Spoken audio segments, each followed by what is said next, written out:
15ই August Bharat স্বাধীন হলো, আর আমরা আমাদের দেশ হারালাম।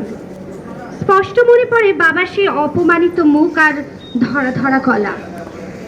আমি তখন 13, কথাটার মর্ম ঠিক বুঝিনি। মন ছটফট করছিল বাইরের হুল্লোড়ে গলা মেলানোর জন্য। প্রভাত ফেরিতে বাজছে বিউগল। পাশের বস্তির বাচ্চারা কি নিয়ে চেঁচামেচি করছিল কে জানে।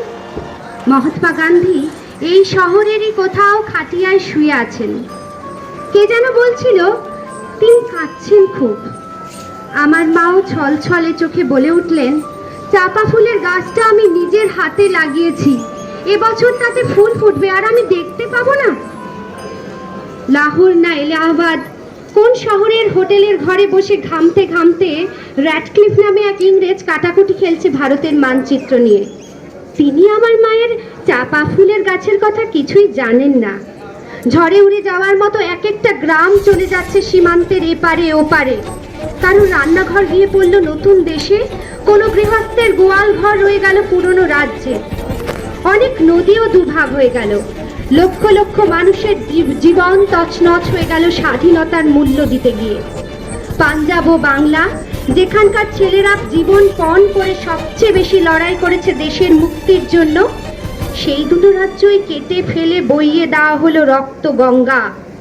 আমার কাকা আন্দামান জেল থেকে ফিরে এলেন ঠিক 17 বছর পর, যেন রিপ ভ্যান উইকল। ভেবেছিলেন চোখ মেললেই দেখতে পাবেন পুরনো স্বদেশ। সমুদ্র পেরিয়ে এসে যখন চোখ মেলালেন, কে যেন এক ঘুষি মারল তার চোখে। তিনি দেখলেন র্যাডক্লিফের ছুরিতে দ্বিখণ্ডিত ভূমি, যেখানে শত শত ক্ষত। তিনি দেখলেন মানুষ আর মানুষ নেই, শুধুই হিন্দু কিংবা মুসলিম। ফজল চাচার ঘুড়ির দোকান আগুনে পুড়ে ছাই।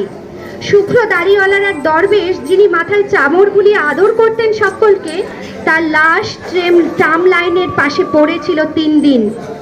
প্রেসিডেন্সি কলেজে কাকার সহপাঠীকে কামড়ে ছিঁড়ে খেয়েছে কয়েকটা রাক্ষস। আর শিয়ালদা স্টেশনের সব প্ল্যাটফর্ম জুড়ে শুয়ে আছে ওপারের গৃহহারা ছিন্নমূল্য মানুষ।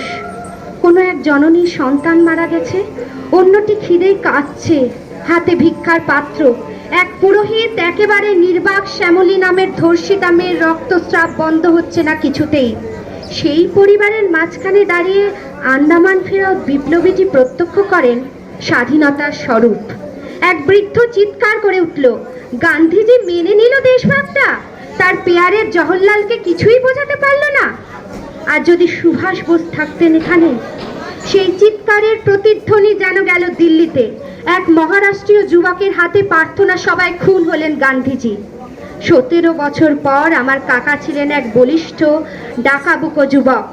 ধরা পড়ার আগে 1.5 বছর ছিলেন পলাতক। রোজ তার ভালো করে খাওয়ার জুটত না।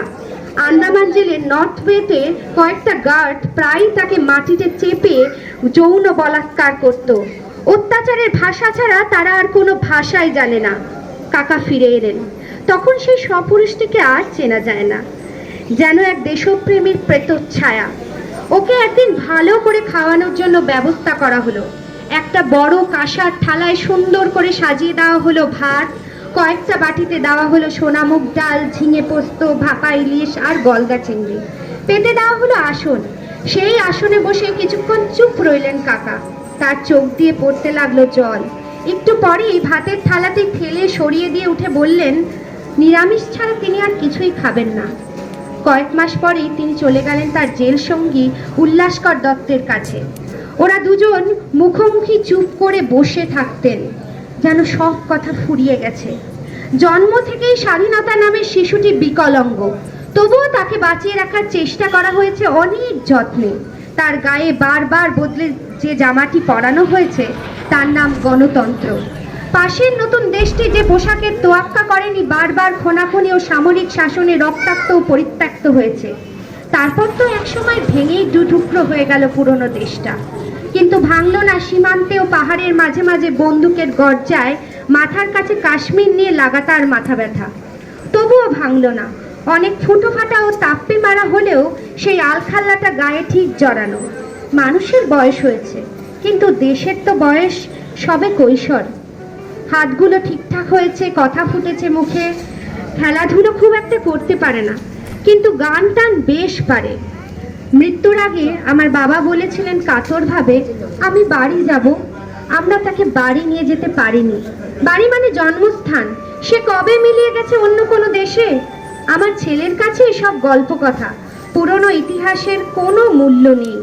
আমাদের সন্তান সন্ততিরা এই পুরনো দেশটাকে নতুন ভাবে গড়তে চাইছে। আমি মাঝে মাঝে স্বপ্ন দেখি সাহেবরা আবার ফিরে এসছে, এবার আর অস্ত্র শস্ত্র দিয়ে নয়, চাকরি চাইতে। একটি আন্তর্জাতিক এলিট স্কুল খোঁজা হয়েছে আমাদের রাজধানীতে। সেখানকার ছাত্ররা বিভিন্ন দেশের রাষ্ট্রপতি ও সেনাপতি নিয়ে হয়েছে, তাদের শেখানো হয়েছে গল্প। বিভিন্ন ধর্মগুলিকে বাড়ির মধ্যে বন্দি রেখে প্রকাশ্য রাস্তায় সবই মানুষ আবার মানুষ হয়েছে, সব মানুষ আবার মানুষ হয়েছে। ধন্যবাদ।